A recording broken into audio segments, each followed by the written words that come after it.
Good evening and welcome to the programme in which we boldly empty the nose of news into the handkerchief of satire.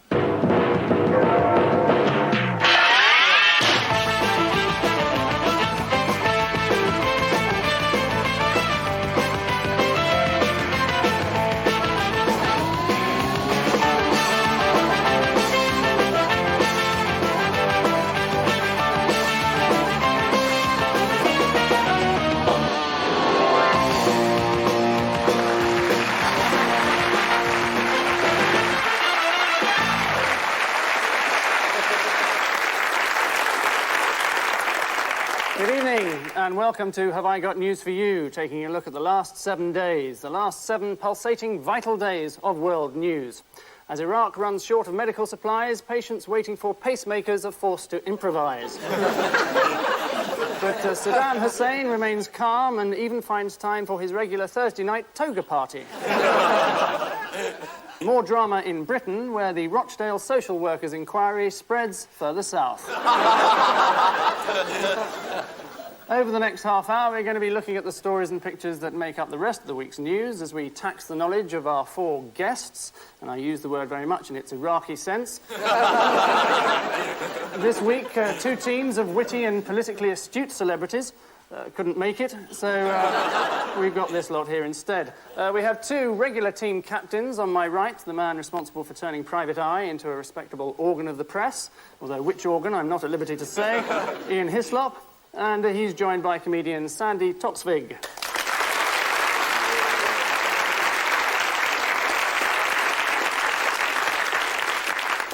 And to my left, the other team captain, the man they call Mr. Comedy.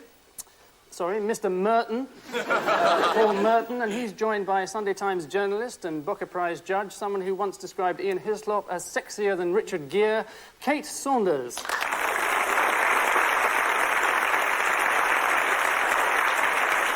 Paul and Ken, what has this bit of film not got to do with this week's news? That's the panic and the despair that swept across Britain when it was discovered we didn't have a Deputy Prime Minister anymore. Topical joke. Not funny, but it was topical. I'll go if that's the way it's going on. Please. I don't have to be insulted, I do that all week. Carry on anyway. Yes, the storms. You were going to say... It was the storm that was predicted that didn't arrive. In fact. Absolutely. Like the interest rate cut that didn't arrive. Not that I'm going to be partly political tonight. No, I can tell that. If I'm being abused, I might as well get a few ones in. I'd like to rephrase that.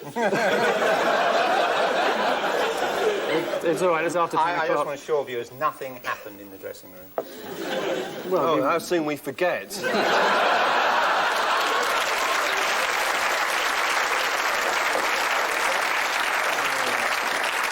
I don't suppose I'll even get a card at Christmas now. In the old days, you'd have got a grant, Paul.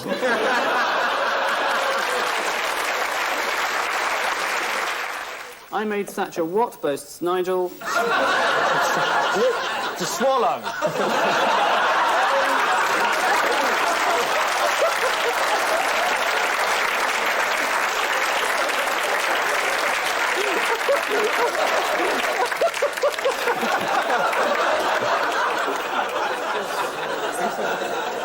No, it's not a reference to food. Ian and Tony, Robert Maxwell. Oh, yes.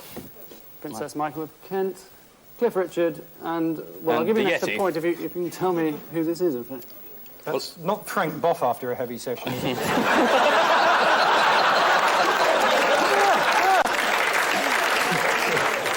Bondage and breakfast.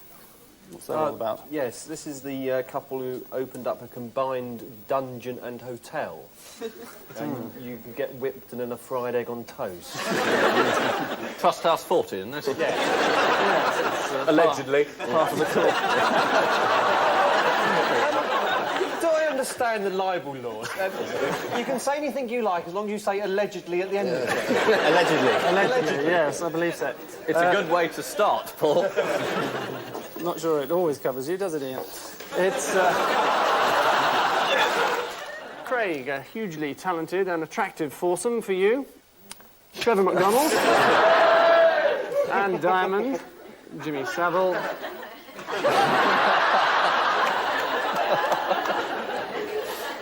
Can I confer with Trevor on this? It will do you no good. No, he hasn't any idea either. Just think back. Have you been to bed with any of those? I'm not answering that. The one in the green hat. Now, you must remember. You got drunk, you in Jellystone Park. The stars were out.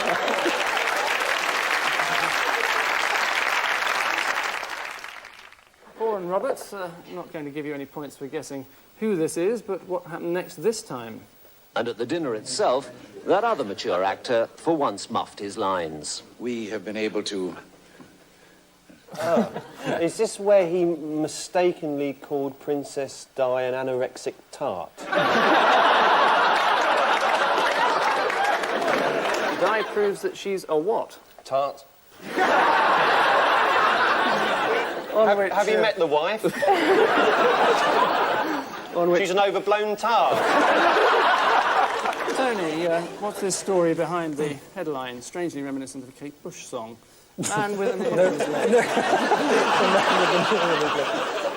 No, I know this one. I remember reading about this. This was a chap who lost his ear in a fight, and the doctors sewed the ear back onto his leg so that the blood supply would keep the... Was this Paul Gascoigne again? No, he didn't. Although I think at the time that he should have had the... Oh, yes, here we go. He should have had the ear, Tony. As if we couldn't guess. That's all I've got to say. Thank you very much. It's Channel Tunnel worker Mr. Pat Neary, who lost his left ear in a disco fight, and in an effort to save it, doctors have grafted it onto the upper part of his leg, where it will stay for 5 months. Surgeons at East Grinstead Hospital supposedly broke the news to him by saying, "A word in your side." Apparently, his sex life will be restricted over the next 5 months, but what there is of it will sound great. Come and put the telly on. All right. Well, I imagine it's something as boring as a parrot that switched on somebody's telly. It's Doesn't not seem quite as interesting as that. I'll give you 1 point. It's news that TV remote controls operate certain televisions by making a series of unpleasant, high-pitched squeaks. Bonnie Langford does that too, I think. I think Emily Hughes probably had a pretty good go as well. Alan Ball, those squeakers in So full. the parrot's noise sets off the television set?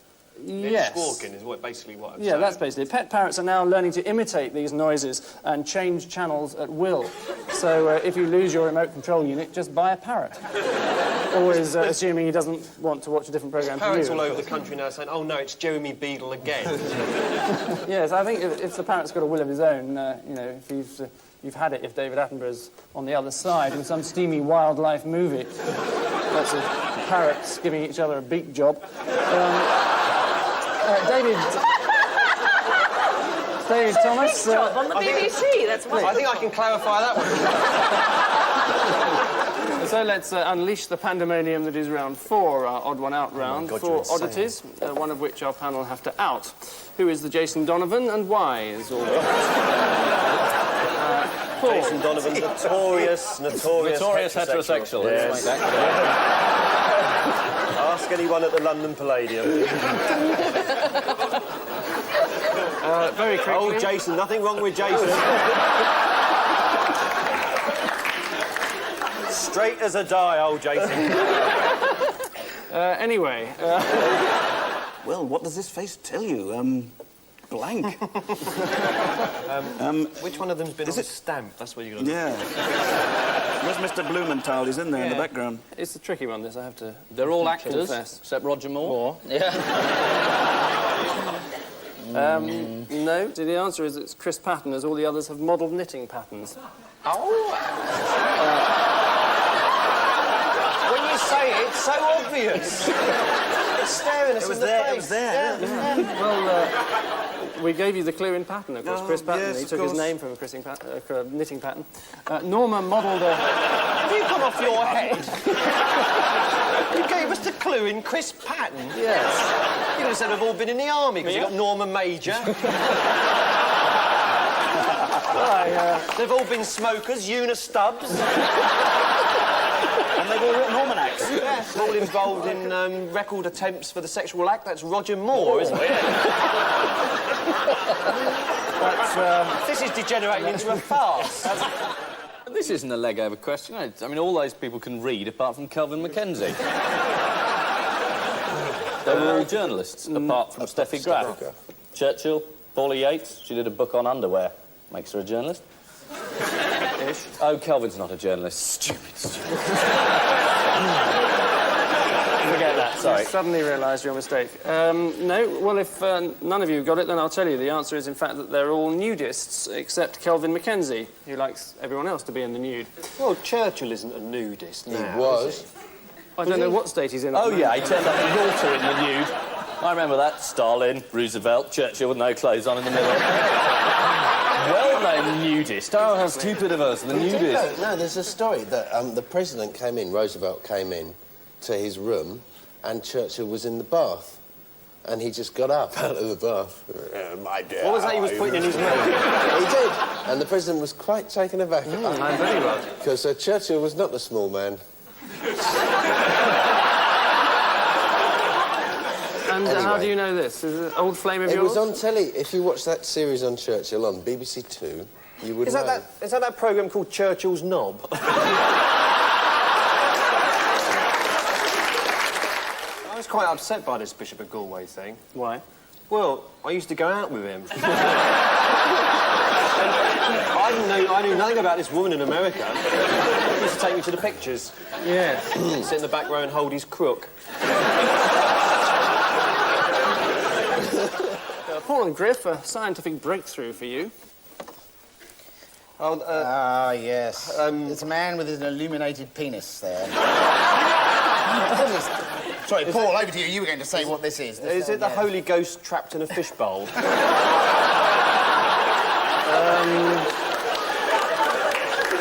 You were right as far as is it. Griff, an unorthodox claim for you. I do tricks just like Jesus. Not me, is it? This is Paul Daniels, isn't it? Because I read the News of the World on Sunday, and he's claiming that he does tricks just like Jesus, in fact. What he's claiming is, in fact, that all Jesus is... I nearly said tricks then, but all Jesus' miracles were, in fact, the sort of tricks that any old conjurer could do. Perhaps we should... So there was, the miracle of the sawing the woman in half at Gethsemane, which we all remember, and the miracle of producing the doves out of a hat in Galilee. And vice versa. Yes, Paul and Daniels' so on. show is brilliant. The resurrection of Lazarus. Do you see that one on his last TV show? Perhaps we should crucify Paul Daniels.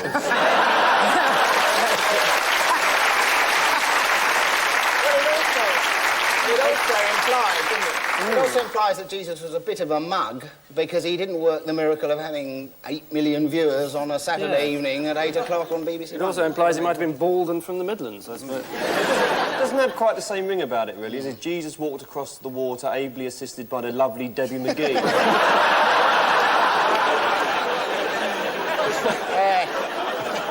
It is Paul Daniels who claims that Jesus Christ was just like him. So presumably Christ broke bread at the Feast of Cana, turned water into wine and spoke unto the crowd saying, "And that's magic." It's Lord Archer again, as all the others were decorated with military honours. Oddly enough, Archer is an associate member of the DCM League, which you can only join if you or a close relative hold the Distinguished Conduct Medal. When asked by a League spokesman if his father, William Archer, had won the medal, Archer replied, "I rarely talk about my father and his DCM." No doubt because his father didn't win the DCM at all. It was, in fact, a completely different William Archer. Perhaps his father was too busy being the British consul in Singapore, as it stated in an interview Geoffrey gave to Guardian journalist Terry Coleman in 1973. Unfortunately, Singapore has never had a consul. The simple truth is that his father was a local journalist in Weston-super-Mare. Still, the consul, journalist, Singapore, Weston-super-Mare. It's so easy to see how the mistake was made. In case anyone's interested, cartoon dog Muttley was frequently decorated by his owner Dick Dastardly, or Lord Dastardly, as he probably now is. Most dicks seem to become Lord.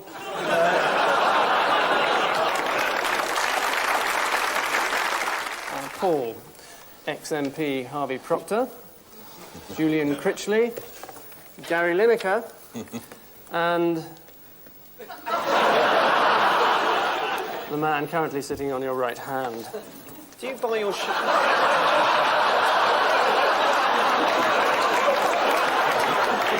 thought you were looking pleased with yourself. Do you buy your shirts off Harvey Procter? No, I don't. You don't? No. I thought because he's a shirt manufacturer. Yeah.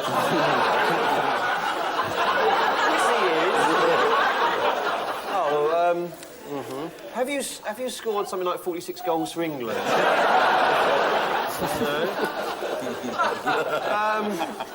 Well, if it wasn't in very poor taste, I'd say some of those people left the Tory party after scandals, but that obviously isn't the answer. No, I think that's a bit below the belt.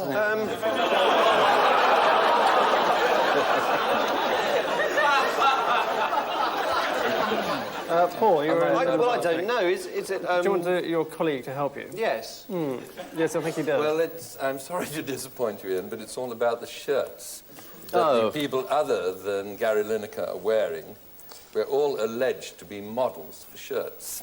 I was alleged to be about to embark on a new career as a male model. So I never did. Well, it's an interesting answer, because I've actually got a different... No, you're mainly right. It's former MP Harvey Procter. I've got, as all the others have modelled shirts, think my whereas partner Harvey knows. Procter makes them, and indeed lifts them onto the shelves of his new shop. Lord Cecil here modelled shirts last year, leading his colleague Julian Critchley. He didn't model shirts. No, I didn't. Well. Do you believe him? Think of his record. The NHS is safe. I didn't model shirts. I always fancy modelling them underpants, you know. You know, where you're standing next to another bloke wearing underpants, pretending to look at something far off.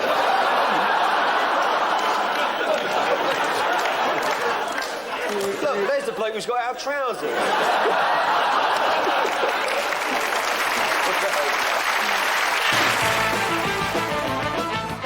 As plans for further Star Wars films are officially shelved, Obi-Wan Kenobi finds a new job at the UN. In protest at the massive arms reduction announced by Mikhail Gorbachev, Soviet soldiers attempt to commit suicide with the only weapons still available.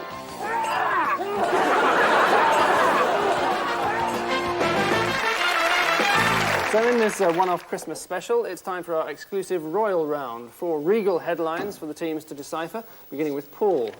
What is the price of bonking Miss Tonking? I've got the telephone number, anyway. This is Mark Phillips, isn't it? Didn't he have an affair with somebody, a woman in New Zealand, Australia? It was a paternity suit that she put in. I can't remember what her child was called. Your Royal Highness, I think. Yes. Wasn't it because the babies had hooves or something? It's New Zealand show jumper Heather Tonkin, who claimed in March to have been made pregnant in a horse riding clinic by Mark Phillips. At least it was either him or Champion. Dark at the time. Clive, a bit of hush for this. Shh, one's thinking. Well, I can nearly remember this because it's something to do with Princess Anne wanting the loudspeaker turned down at Charing Cross Station. And the bit I can't remember is why she'd have needed that. Has she been living in a box on the Strand for the last year and has been disturbed by the tannoy announcements being very loud? I think that's roughly right. Something along those lines. It's also a free advertisement for Schweppes, the very, very good manufacturers of tonic water. And what is this? Crap. Yeah. Yes. I thought they're very good, and let's see who gets the credit of it delivered in time for Christmas time. Cadbury Schweppes, my kind of company. Well, I had Easter eggs. They do very good Easter eggs as well. I love them. Cadbury's Schweppes. Can I just say that you can't beat gold bullion? No, I'm afraid you can't. I think the announcement was the 847 to Purley is delayed, and Mark Phillips has got another woman up the duff. So she asked for it to be turned off, I think. It's a reference to one Wednesday in April when Princess Anne asked for all the announcements at Charing Cross Station to be switched off for 4 hours, causing confusion and delays across the whole Kent region. So no change there. The reason given was that she was thinking. Good job it wasn't Princess Di, or they would have had to close down the whole of London. Harry, Operation for Prince. Which one and why? Oh, is this to do with Prince Andrew? Well, there's a picture of him naked in the sun. And instead of a manhood, he seemed to have a crown, so maybe... Or some other kind of helmet, so maybe they were doing some operation to change that. Or it could be Prince Charles who broke his arm. I think it's the son of Prince Charles who got a golf club over his head. Very good. And had to have an operation to remove the golf club. And, should have removed the head, in my opinion. No, I think the Royal Family did a great job, but they... tomorrow. Good luck to you. Yes. Did you have a nice Christmas 5 days ago? Because we get repeated, yes. don't we? I did, actually, yes. I can't wait for Boxing Day. It was fun the day before yesterday. Wasn't there a pity about Clive Anderson being knocked down by that car? Apparently, the driver's headlights were dazzled on his head. And it's Prince William who was rushed to hospital in a multi-vehicle convoy in June after a fellow pupil hit him on the head with a golf putter. A spokesman for the school expressed surprise and regret and said it's absolutely unthinkable that a fellow pupil should have hit the prince with a putter, should have chosen a 9-iron. And finally, Ian, no prizes for guessing. Who's a 4-star Charlie? Oh, this is Prince Charles. Point for that. And 4 stars a type of petrol. Point for that? No. This is, Because he drives a Bentley, which is a very, very good car, I think. I like it. Very good, indeed. Sorry, that's not my Clive's very question. used to having his own show. It's very difficult. You'll get yours one day, Enda. Yeah. Prince Charles drove in his car to a summit in Europe in order to make a speech about economy of petrol on cars. And then it was revealed after he'd driven in one himself. It's Prince Charles who, after making several entreaties on the environmental benefits of saving fuel, was discovered to have had his Bentley driven all the way to Czechoslovakia to meet him. The car apparently does 9 miles to the gallon. That's almost as much as Princess Margaret. This is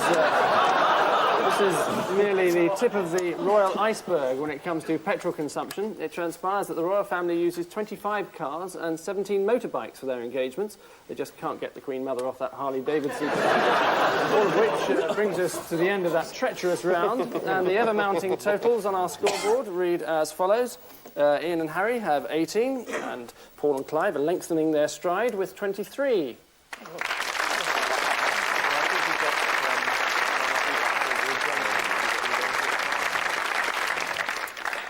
And so we enter the welcoming arms of our penultimate round, some of the more frivolous bits of film footage to recollect. Ian and Harry, a particularly memorable, if damp, experience for you. Right. That's the Pavarotti concert, isn't it? The royal family had their umbrellas up, and they were asked at the front, and all the politicians, and the people at the back asked them to put them down so that they could see them getting soaked. And Princess Di was there, and Pavarotti sang a song specially for her. It's all rather gorgeous, isn't it? I don't remember any song called Overblown Tart. Princess Di was particularly annoyed to be there since Duran Duran were playing Wembley Arena that night. And by all accounts, Norma Major was pretty miserable too, as apparently Guns N' Roses were on at Hammersmith Odeon. Paul and Clive, some heartwarming footage of man's best friend for you. Yes, Rottweilers, Pitbull Terriers. This is to do with Kenneth Baker, isn't it? I recognised him there. This is banning pit bulls. They've got to be muzzled, haven't they? And Kenneth Baker has. Yes. I thought it was just Kenneth Baker's always eager to please John Major, and he heard John Major in Cabinet one day say, "Why don't we muzzle the bitch?"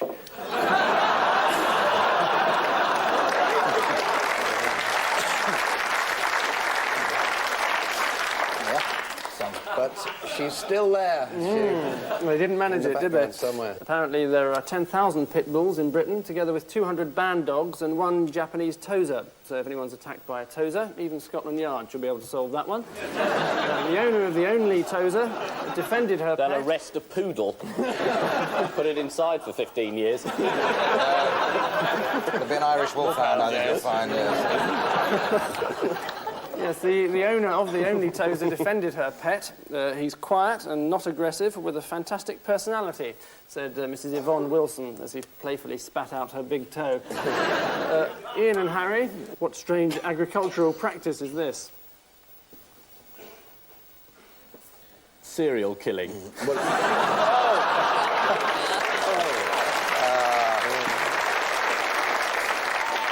We do deduct marks for puns on this programme, you do realise. This is crop circles, corn circles. It is. It's someone demonstrating how they're made, isn't it? There's two blokes called Doug and Pete, isn't it? Yes, Doug and David, actually, before you go into Pete and Dad impersonations. All right, we're going to Dave and Doug impersonations. Hello, Doug. Hello. You don't recognise it because Dave's not very famous. Serial killer. That's very good. Very good. I don't know how they think of them, you know, I don't. 5 points. It's to do with a fraud, isn't it? It was found out to be a fraud. They're not aliens. It's these two people said we invented them. In fact, they were wrong. It was, in fact, Robert Maxwell being gentle with a secretary. Robert Maxwell having a lie down, I thought it was. Yes, it's They all said about... they did them all. All of them all over the world, thousands of them in They 6 couldn't have different done them all, countries. no. Which they obviously didn't. No. But the press, having believed it was aliens, thought, oh, it must be Doug and Dave now. Did some rigorous checking, went and took some photos in the field, And then had a went back couple to of pints, and then went home. Went back to the planet Zanussi, didn't they? Yes, it's all about the corn circles. Series It's a particularly good brand of washing machine. but it's now claimed that they were all faked by 2 pensioners, Doug Bauer and David Charlie. They were last seen heading off towards Scotland with a large rubber dinosaur. So, lastly, Paul and Clive, what's this member of a popular beat combo been up to this year? Look, there's Esther about to arrest him. That's Bill Wyman trying to decide which one of those to marry. He's got divorced, isn't he? Or he's suing for divorce, whatever you call it. Yes, it is the Rolling Stones' Wrinkly, Bill Wyman, who this year divorced 20-year-old Mandy Smith, whom he first seduced when she was 13, and he's now going out with a 31-year-old. Outrageous. She's old enough to be his wife. Mandy Smith received £4 million as a payoff for a marriage that she says was only consummated 5 times. So that's £800,000 a bonk. Even the DPP couldn't afford that much. No. At the end of all that, it's time to turn our gaze to the gargantuan totals so far amassed. And as you can see, Ian and Harry have a not entirely bad 22, but Paul and Clive have a copious 27. Wow.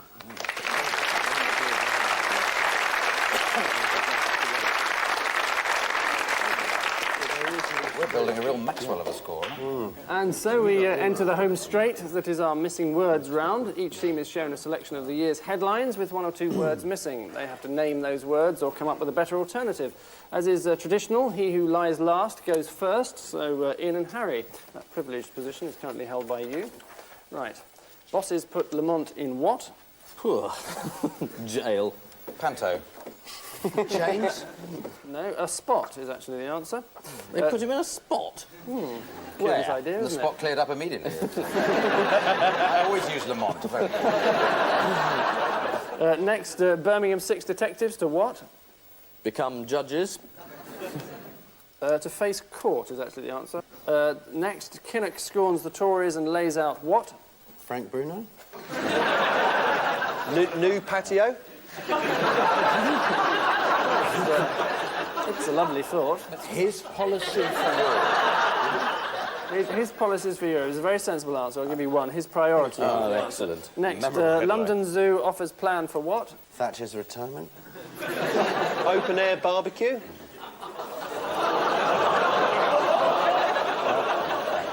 Lost a lot of friends there. Rescue, is it? Rescue. Survival is actually the answer. And Almost finally, rescue. 7,000 for... No, it's not. 5,000 pit bulls still to join what? Masons. Rolling Stones? No. Register. Nothing. Yes, new register. Very good. New register. Let's see if Paul and Clive can do any better. Not difficult. Fergie bows to Queen's ban on what? Cocaine. No. Bad children's books. Friends is nearer the answer.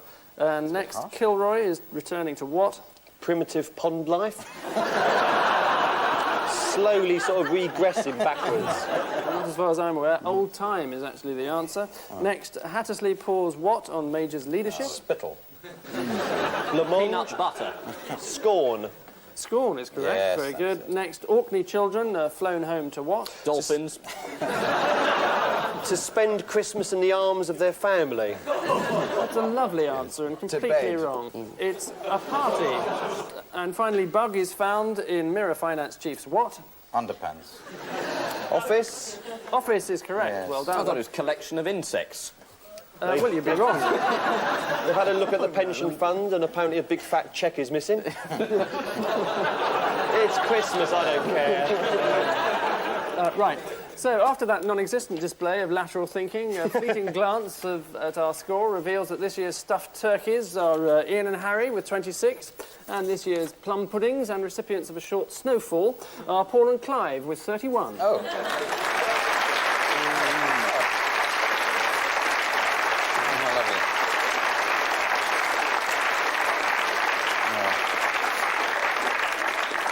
I never thought I'd see you with dandruff.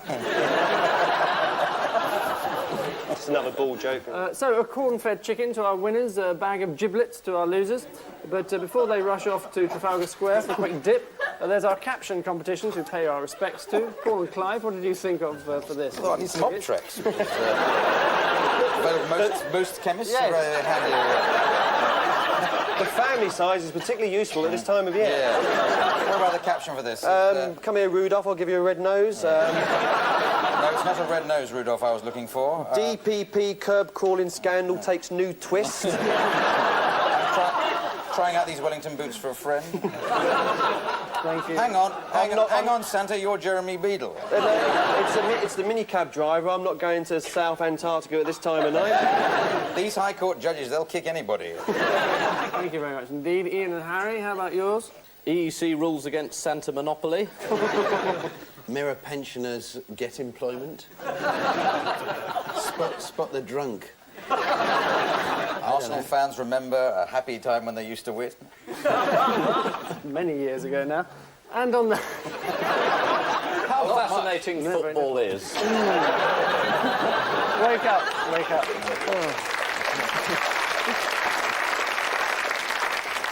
I tell you, I'm not interested in football. I'm more interested in the Bumper Private Eye book of jokes. Well, I can't wait to get the video of the Clive Anderson show. Oh, yes, you can. And That's on the that... video of you on the show. You were a superb guest. I was very good Yes. on your show. You were excellent. I didn't say too much. No. I let you talk all the time. You got that out of your system. Yes. Well, happy Christmas, Baldy. And you, fat face. Why, I'm on the team of the bloody Bash Street Kid every week. An old acquaintance.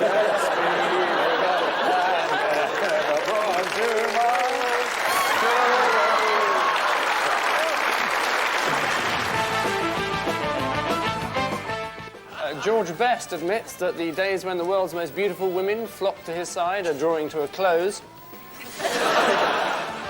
Photographs suggest that Richard Branson may have been subjected to his most humiliating smear yet.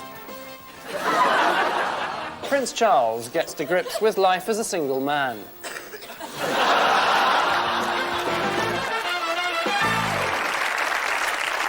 Good evening and welcome at the start of 12 hours of unbridled delight. I refer not to the programme, but the period of time during which we have no government.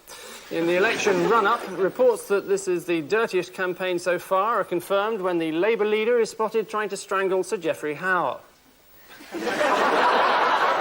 In Rochdale, Cyril Smith's lapel badge is delivered ready for the count.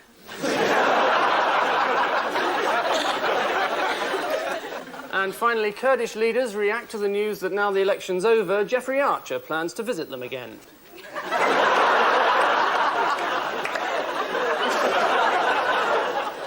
On Ian Hislop's team tonight, a talented comedian, a witty raconteur, a charismatic performer. There's no one he can't impersonate. A star of The Rory Bremner Show, will you welcome the Rory Bremner?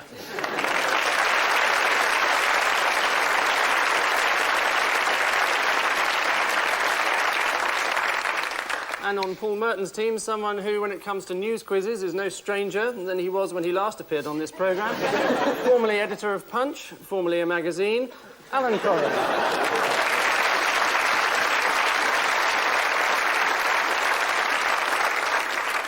Well, as you may have noticed, in an unconvincing attempt to distinguish this special election special from our normal run-of-the-mill shows, we've divided the studio into a blue corner and a red corner.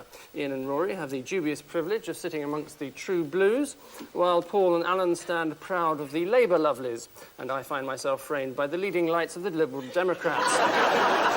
So let's pussyfoot gingerly into round one, in which we relive the raw joy of watching party political broadcasts. Two each to fondly recollect and identify. Ian and Rory, you're first. We used to come in and buy kippers. Well, we still sell the kippers. I'll have some kippers. Yeah. I'll have some kippers. Immediately opposite there. That is where we lived.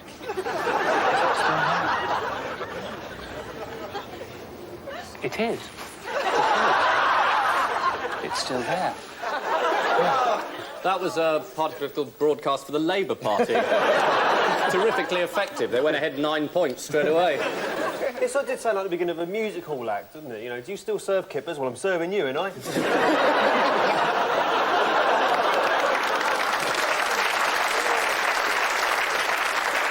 I'm surprised to find Brixton's still there. It wasn't that. Good God, Brixton's still there. I thought they destroyed that in 85. Yes, Major was visibly surprised to see his old house still standing. Odd, considering it was perfectly intact the previous Wednesday when they did the rehearsal. Seen there in Brixton Market just before making his first soapbox speech, Major was buying kippers for his breakfast as they'd curiously run out of eggs. Apparently the idea behind purchasing the kipper was to show he was an ordinary, everyday resident of Brixton. Presumably he was going to douse it in petrol and hurl it at the police.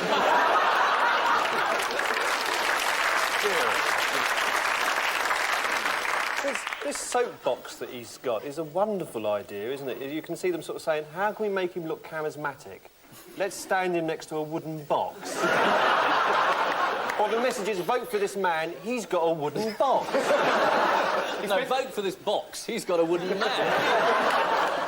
Paul and Alan, an equally implausible broadcast for you. This is the girl with the Joe Cocker record stuck in her head. Turn it off, I can't stand anymore. Listening to Kinnock, look. This is a child with a grommet.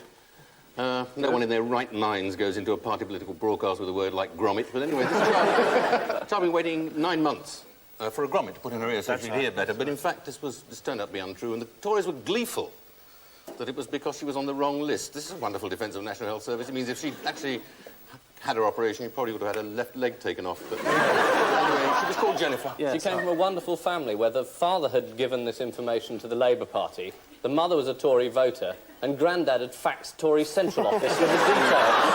It's little Jennifer Bennett in hospital for the insertion of a grommet, absolutely right.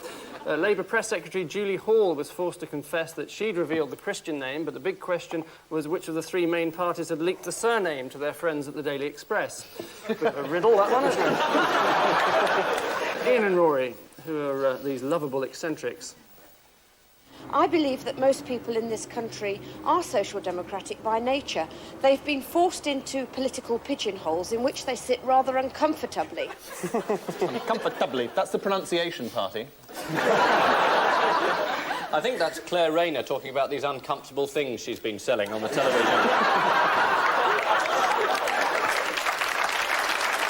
There's a home video on behalf of the last 3 tragic members of the SDP, whose leader has just said, vote Tory.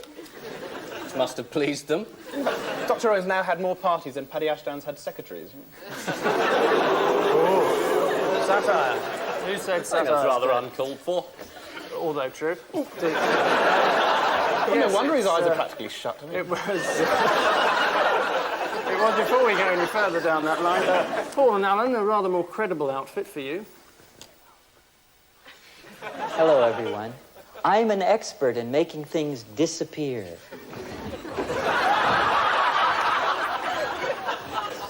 Natural Law Party, isn't it? I thought it was another Labour Party one about people waiting for an operation on their... Then I think they're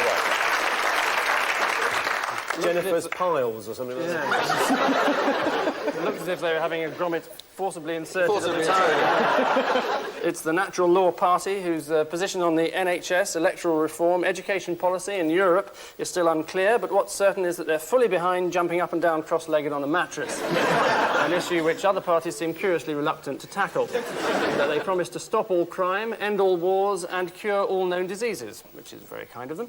Which brings us stumbling to the end of round one, at which point the magnificent totals are as follows. Well, Paul and Alan have a maximum 4, and Ian and Rory have an equally replete 4.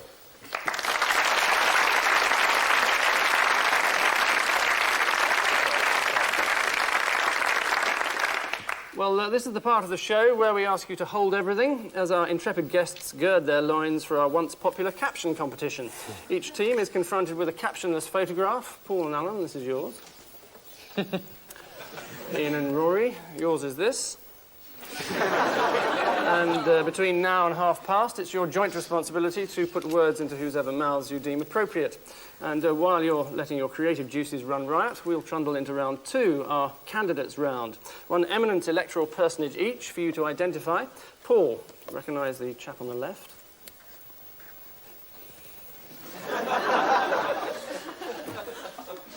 Well, obviously. Surely it's one of the cabinet ministers they think aren't telegenic. It's not David Mellor, isn't it? It's not the girl... There's so many to choose from. It's John not the girl Dummer. It's not the girl in the Clearasil advert, is it? The one... The before and after. Yeah. No, I'm happy to say no, it's not. It's actually a gentleman called Lord Buckethead. The clue was there, wasn't it? The clue was there. Could have had a guess, really, couldn't he? I'm a fool to myself. He's standing against John Major on the policy that everyone should wear a bucket on their head. Major, of course, as we know, favours wearing a large owl. Lord Owlhead. Alan, who is this woman? Oh, well, I'm not entirely certain that is a woman. It's a transsexual party. April Ashley. No, I'll September, Ashley, I would think. It's going to be a bit weathered around the upper lip. Yes. It is a woman, is it? It is a woman. It's not Mrs. Just. Buckethead, is it? It's someone called Sandra McRae, formerly Stephen Ray, a man who in 1977 asked to be changed into a woman. Unfortunately, he didn't say which woman, and he looked like he got Glenda Jackson. Probably one of the few politicians who would benefit from a bucket over his head. Currently standing for the SNP, in fact, in Glasgow's roughest constituency. Sandra was once a prop forward for Stornoway Rugby Club. I suppose it gives the flanker something to hang on to in the scrum and less suspenders. Rory, a slightly more conventional figure for you. I think it's Dave Nellist. Very good indeed, yes. Oh, yeah. Dave Nellist. The unmistakable figure of... It does help when you actually get to see their face, doesn't it? It does. I'm only used to seeing them from the unusual angle. Yes. This is Dave Nellist, who's nearly as bearded as Robin Cook, but not quite. And on those grounds, I think he was thrown out of the Labour Party. No, he was chucked out because he's a socialist, and they don't have those anymore. Yes. Got a lot of socialites. Hoping to benefit from the Labour split is the Tory candidate Martine Hyams. She's a former dancer with the Johnny Wilson Rock and Roll Sinners, whose career peaked, we're told, in the 50s with an appearance at London's Café de Paris. Difficult to imagine where it troughed. And finally in this round, Ian, who's this on his way out? This is Alan Amos. Mm-hmm. Oh, yes. The MP who was caught on Hampstead Heath. I thought it was Edward Heath, wasn't it?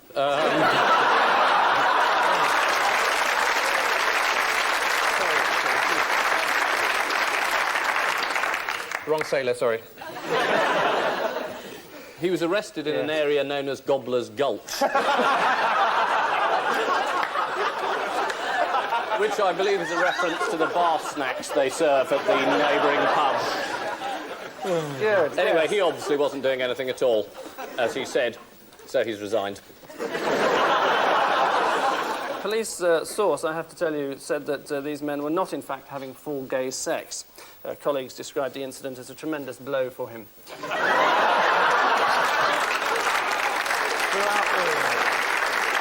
At the end of all that, it's painfully clear that Paul and Alan have, well, they're dragging their heels with 5, and Ian and Rory are forging ahead with 8.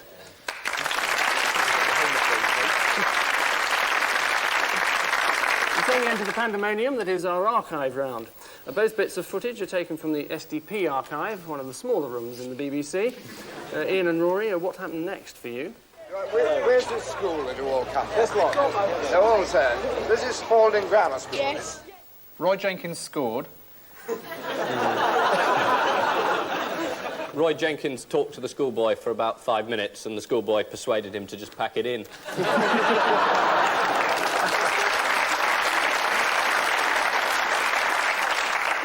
Not far off. Let's see if you're right. Where's this school that you all come from? This one.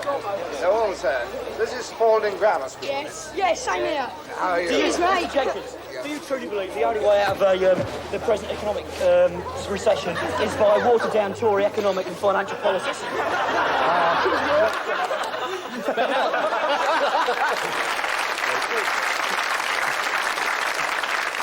Yes, it was Roy Jenkins rendered speechless for once at Spalding Grammar School, where he was advocating the return to the traditional values of reading, writing and arithmetic, or the 3 W's as he called them. Paul and Alan, not so much what happened next for you as what's going on here. Healthcare should be provided on the basis of need, not on a capacity to pay. It's a child from the Roy Jenkins clip. Hasn't entirely grown up. Auditioning for Max Headroom or something? Or? Max Big Headroom. Incredibly, given the Aaron jumper, this was all in a vain attempt to attract young people. We have more chance with Bill Wyman, really. Dr. Owen has announced that he'll be retiring from politics after this election in order to spend more time with his ego. So, at the end of that round, the upshot of it all is that... well, I can tell you that Paul and Alan have a frankly poor 8, and Ian and Rory have a thoroughly excellent 12.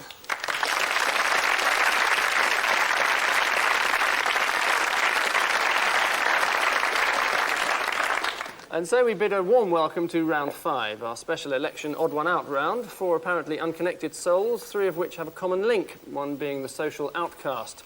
What's the connection and who is the Fergie? Paul, you're first. Andrew Lloyd Webber, Vince Hill, Rock Dinosaurs Emerson, Lake and Palmer, or ELP if you're sad, and Rolf Harris. I'll try and do it through deduction. Now, Andrew Lloyd Webber's written a fanfare, hasn't he, for John Major. Emerson, Lake and Palmer had a record called Fanfare for the Common Man. Vince Hill... Rolf Harris has advertised Kentucky Fried Chicken. and Vince Hill... doesn't have many fans anymore. No. Is the odd one out because he's never written a fanfare or advertised Kentucky Fried Chicken? Yes, Vince Hill. It's an interesting deduction and completely wrong. Ian, Rolf Harris has written a party political tune as well, hasn't he? You're on the right lines. The Alliance in '87, wasn't it? Two little boys. I'll give you a point each. The answer is Rolf Harris, as all the others have been responsible for party election music. What was Vince Hill? Vince Hill caused the Tories to storm to victory in '79 by singing Hello Maggie to the tune of Hello Dolly. Inspired lyrics. And Andrew Lloyd Webber arranged Purcell's Abdelaza for the Tories this year, as you mentioned. Perhaps Memories might have been a more appropriate one this year. Still, a cut above the Liberal Democrats, they had Paddy's theme performed by the keyboards player of Bucks Fizz. Rolf Harris, to his credit, never recorded any election music, but he was there in spirit. 2 brothers fighting on opposite sides, and one sees the other. I hadn't heard Did that. you think I'd leave you dying when there's room on my horse for 2? Dear, oh dear. Yep. Maggie would have shot the wounded one in the head.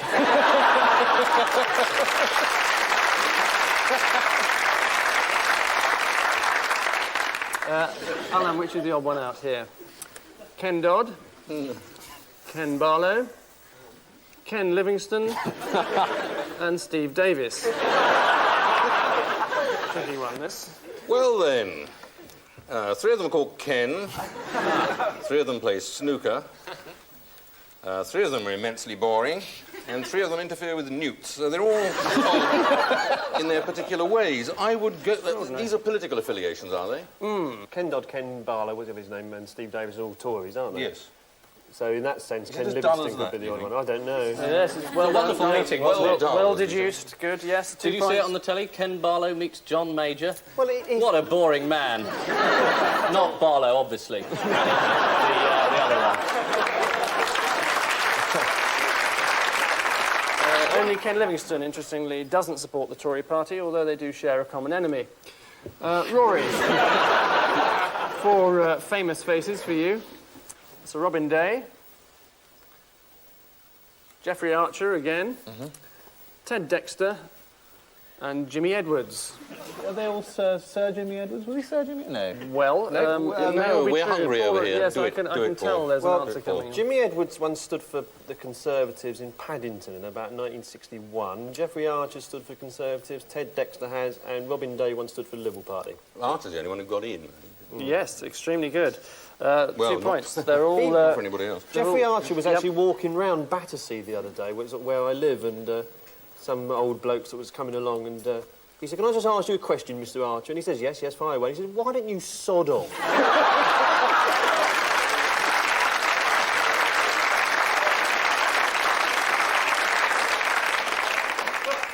He wasn't a slightly balding Welsh person. Outside Marks and Spencer's, it was. Well. Finally, in this round, Ian, 4 cherubic faces for you. Claire Rayner. Oh, yeah. John Mortimer. Robbie Coltrane. and Gandhi. They've all presented Grandstand. I think this must be a Labour Party question. Gandhi didn't have anything to do with sanitary mechanism. He wore that dubious sheet for much of his life. Who's the bloke working Gandhi? It's nothing to do with Richard Attenborough, is it? I think we're getting further away from the answer. Yes, the odd one out is Mahatma Gandhi. The other 3 were among the hefty celebrities attending Labour's notorious fundraising dinner at the Park Lane Hotel. Mahatma Gandhi was not present at the dinner as he was unavoidably deceased. And at the end of all that, I can tell you that, well, who would have thought it? Paul and Alan have a virtually irretrievable 13, and Ian and Rory have an almost unstoppable 15.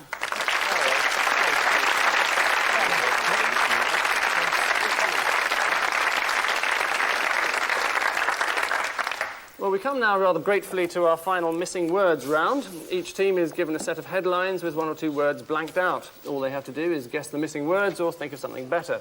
We like to pick on the team in last place and hold them up to the glare of public humiliation by inviting them to go first. So, Paul and Alan, I'm afraid that means you. So away we go. Most what? Corpses? Would vote for Tories? Is No. it women? Conservatives. Sticking your neck out a bit there. Cats? Almost. The other Dogs. ones. Dogs, very good, well done. That's a really desperate headline. Is that the Daily Mail? Real leg Can't lifter. see from here. Next, Lib Dems reap reward for clean what? Campaign? Underpants. Campaign is right, yes, very good. Underpants is not right. Next, Kinnock lures floaters with what? It's actually poll reform, but I'll give you PR. Yes. We'll take it. Plumbing reform. We'll take it. Next, politicians show signs of what? Honesty? Fatigue, is it? Intelligence. Fatigue is the right answer, very good. That wouldn't be news. And finally, Thatcher still a factor as Heath goes what? Hawaiian? The lovely image, but not right. Walkabout. Goes on and on, isn't it? He's On and standing on, for very another, good, yes. another Goes on couple and of on. terms. Excellent. Right, Ian and Rory, here are your headlines. Arcilla sends Major to his date with who? Jason Donovan. Allegedly. Floaters is the right answer, hard luck. Next, I made what, says Kinnock. Kaufman disappear. What? Glenda Jackson, possibly. Allegedly, no. I made, constructed, fabricated, built, created, designed, whatever it was. Is it two mistakes? Two mistakes? Something about I'll mistakes. give you a few point errors. for mistake. Errors on key issues is actually the rather dull answer. Next, Tories see Hurd's what as big plus with voters? Retirement. Dalek impersonation. Authority is the Authority, answer. even more silly. Slightly duller. Next, Paddy Wade's what? Paddy waves it about. Allegedly. Tax axe is the answer. Not And doing very well lastly, here, are you? Heseltine fails to find the what in his knapsack. Grecian 2000.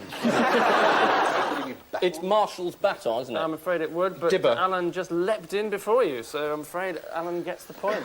Even though it wasn't his question, that's not very fair, is it? And after that flawless display of groping in the dark, the final verdict is that tonight, enjoying a small majority, are Paul and Alan with 22, and losing their deposits are Ian and Rory with 20.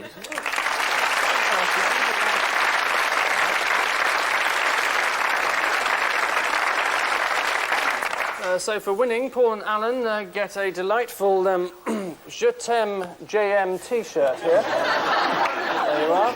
And for losing, Ian and Rory get 2.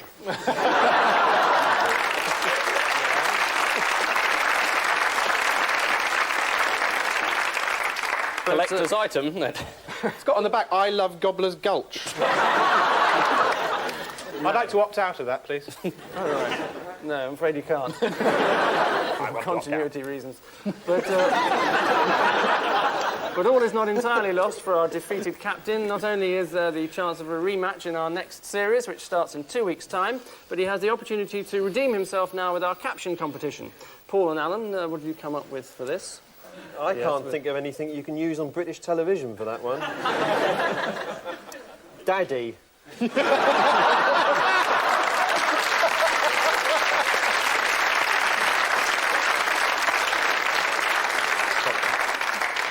Very good. Ian and Rory, what about yours?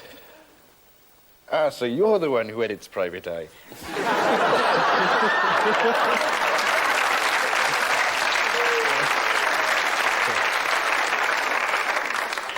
I thought it was something like, you're bald, you dribble, and you got a mental age of 1. I'm not voting for you.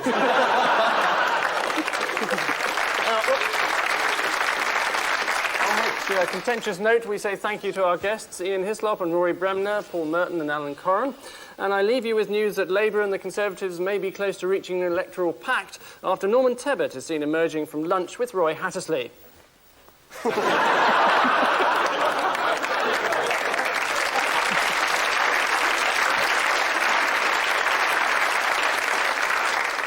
Plans to clean up Paddy Ashdown's image suffer another setback. Meanwhile, the search continues for Gerald Kaufman.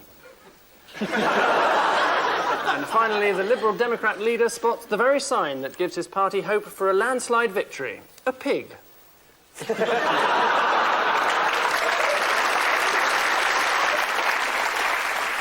Neil Kinnock, MP. Ian and Joe, a case of nighttime robbery for you. I shagged him.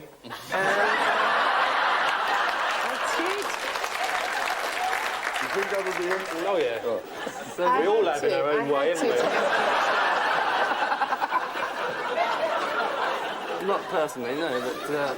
That's Terry Wogan getting desperate for people to watch his programme, so paying Cher an awful lot of money, 20 grand, a pound for every year of her life, to come on his show. I'm not bitter. Well, you know, she got 20 grand, right? I got 800. She got a new bum, and I went down quick fit and had one of me blackheads squeezed.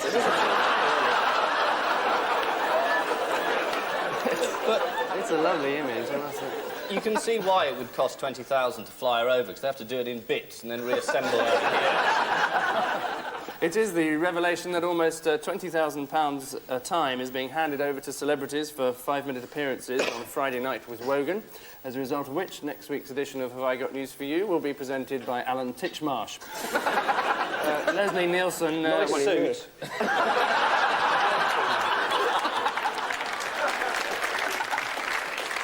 always think brown is tremendously underrated.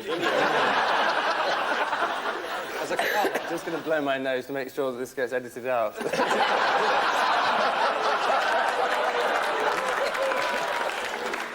The words not very British. arse. Sorry. I'll just carry on saying it then. Brown suit. Right, where were we? Oh, yes. We were talking about your brown suit. Oh, dear. Neil, it's Heil Thatcher. What's that all about? Oh, this is about one of the most disgraceful and infamous attacks on one of the most beloved figures of our generation. What, Hitler?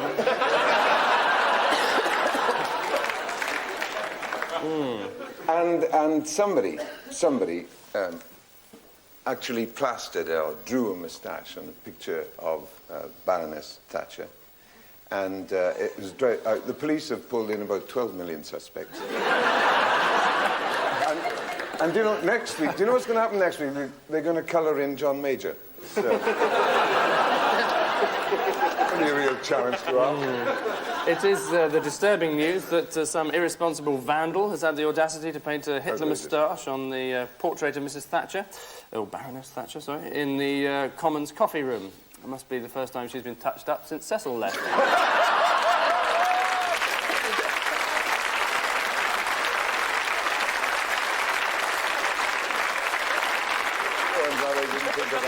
Investigators think that the vandal is probably a long-time rival of Mrs. Thatcher's from an opposition party and recently freed from the constraints of official responsibility. No names have been issued. Suffice to say, this studio has been surrounded. In the news this week, as Buckingham Palace prepares to welcome tourists for the first time, the finishing touches are put to the new-look trooping of the colour. On a Luton housing estate, local residents say that joyriders have definitely gone too far this time. And in London, as Norman Lamont ties a rope around his neck in a fit of depression, fellow Conservatives rush to his assistance.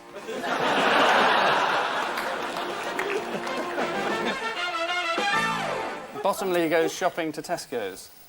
Well, the government in the First Minister's Bottomley has come up with a new privatisation wheeze, which is that they're not going to build any new hospitals, which you may have thought was true anyway. They're going to get M&S and Tesco's to do it instead. They should just combine the two, you know, put the hospital in the Tesco's. You could keep the old age people in the deep freeze and... You could have till 6 operations or less. That's right. I'd like to return the skin graft. It doesn't quite fit. Yes, well done. It's the announcement that companies such as Tesco's may soon be building new hospitals in rural areas in exchange for old NHS sites in the centre of towns. The scheme is part of the government's plan to inject private sector policies into the health service, so look out for those family packs of plastic hip joints, offers of 2 heart transplants for the price of 1, and a free copy of Family Circle with every anaesthetic. Not that you really need an anaesthetic if you read Family Circle. Hey, Paul. Does Paul advertise Family Circle? No, he writes in it. He writes in it? He's the main features editor. Yes, I have done for 2 years, so you're well up on the press, aren't you? Yeah. Do we count Family Circle as the press? Oh, yes. I suppose the same as calling Imperial Leather a soap. Well, it's not a horse, is it? What else? The way you advertise it, I can't tell. Oh, really? And there's you doing your adverts for Cooper's Creosote. I've not seen that commercial. It sounds intriguing. You'll be doing the voiceover soon enough. Monday morning, actually, oddly enough. Yes, even now, hospitals... Well, you're not too busy knocking off my wife.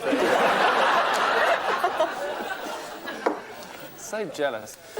She says, can you wear something distinctive? And she's forgotten what you look like. Well, I've got a number of brown suits to choose from, actually. Mira, your hybrid concoction consists of Giles Brandreth, Batman, Princess Michael of Kent, and Martin Lewis. Well, I know Martin Lewis has just written a book about cats. Good. Batman had his Catwoman, of course. Princess Michael's Moggies got done on their doorstep. Somebody's a rotten shot. And Giles Brandreth couldn't pull pussy if he tried.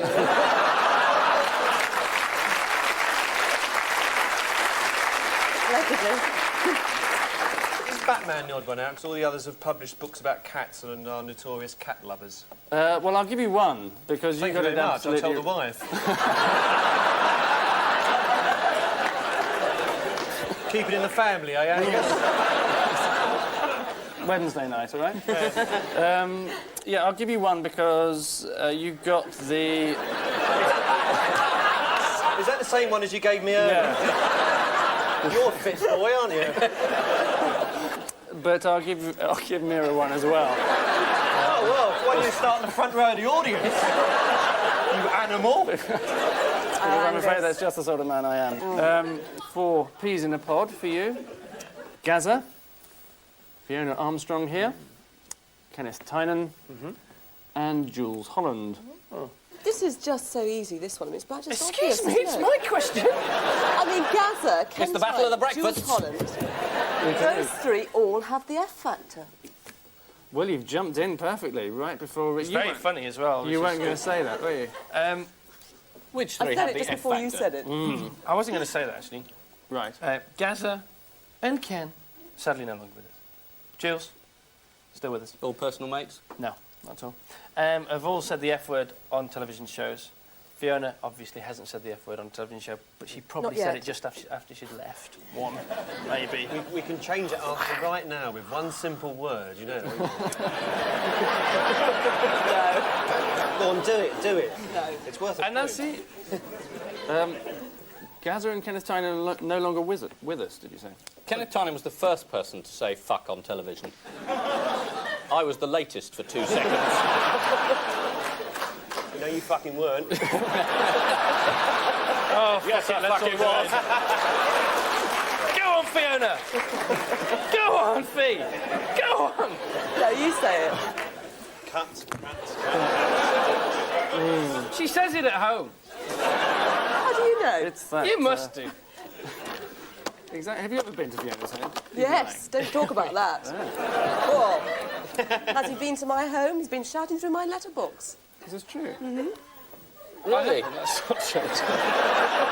Has he been shouting? I mean, I will do if you really want me to, but I haven't been. It's a great scene, him looking through the letterbox. One of your only viewers. No, Oh, Ian! I can't believe someone said that.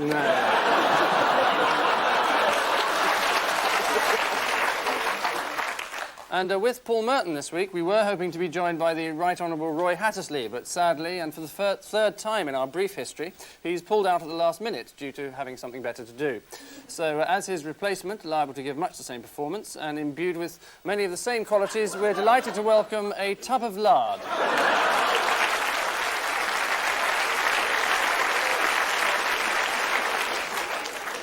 Tub of lard, a curious claim for you. No conferring.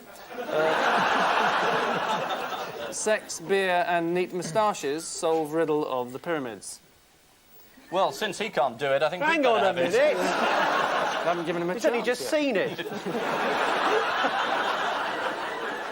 He can't see the monitor from there anyway, look. Paul and the tub of lard. Here are your headlines, which, as it's our last show, have something of an international flavour. Monsieur Clinton s'apprêterait de changer what?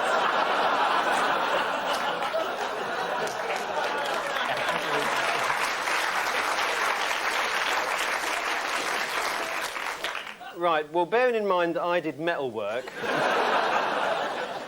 Right, Monsieur Clinton, so what does that sound like? So don't know what that is. Not quite as Changes the... is it Director of Media Communications? No, it's Monsieur Clinton s'apprêterait à changer de underpants. Oui, Monsieur Clinton s'apprêterait à changer des pantalons pristinement blancs de Michael Winner. Allegedly. Allègement. If anyone's interested, I can make a trowel.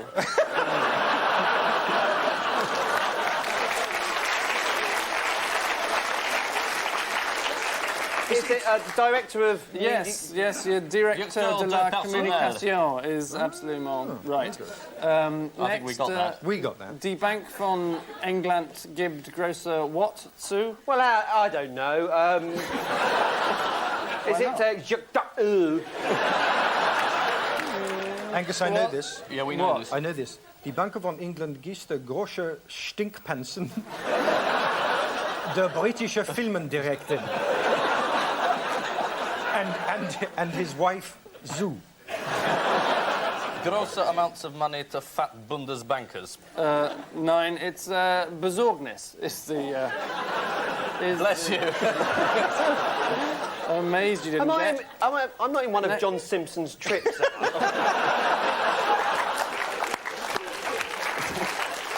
I'm sitting here with a tub of lard trying to answer questions in German.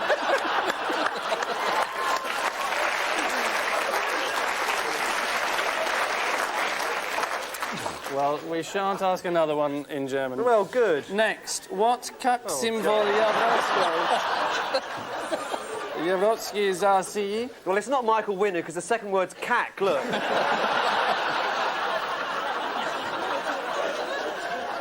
No. Some of those letters are upside down, look.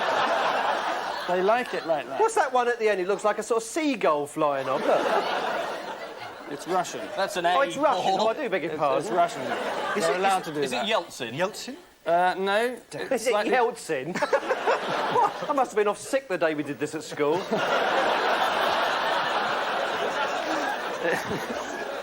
Yeltsin is... The tub of lard's no bloody good, look. Completely It says made in the EEC here. I've not had a word out of it.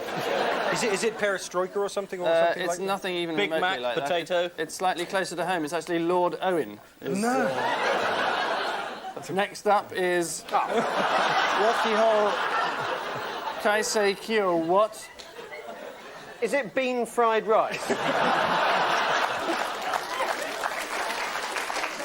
It's actually... Gary Lineker. Sairitsu is actually the answer I was looking for, which means... What does that word mean? Labour Standard Law. Oh, of course. And finally, what?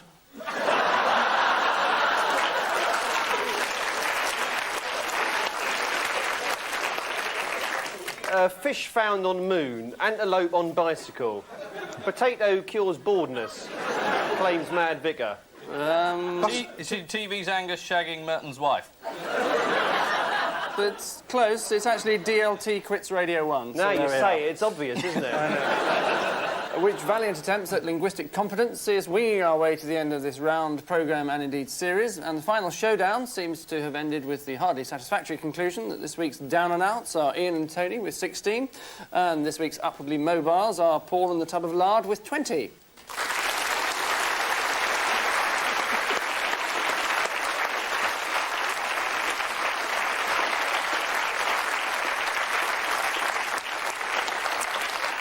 It is getting rather sad when I can't win against Paul when he's accompanied by a tub of lard and the questions are in a foreign language. We did everything we could, Ian. But, I feel like Graham Taylor. On which erudite note we say thank you to our guests, Ian Hislop and Tony Slattery, Paul Merton and the Tub of Lard, whom we wish well in its new job as presenter of Holiday 93. And I leave you with news that at the British end of the Channel Tunnel there are fears that the new rolling stock may leave something to be desired. Across the Atlantic, Bolivian television unveils one of the team captains for the South American version of Call My Bluff.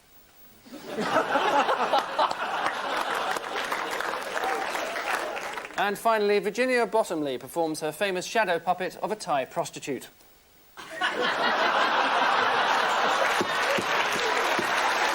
Good night.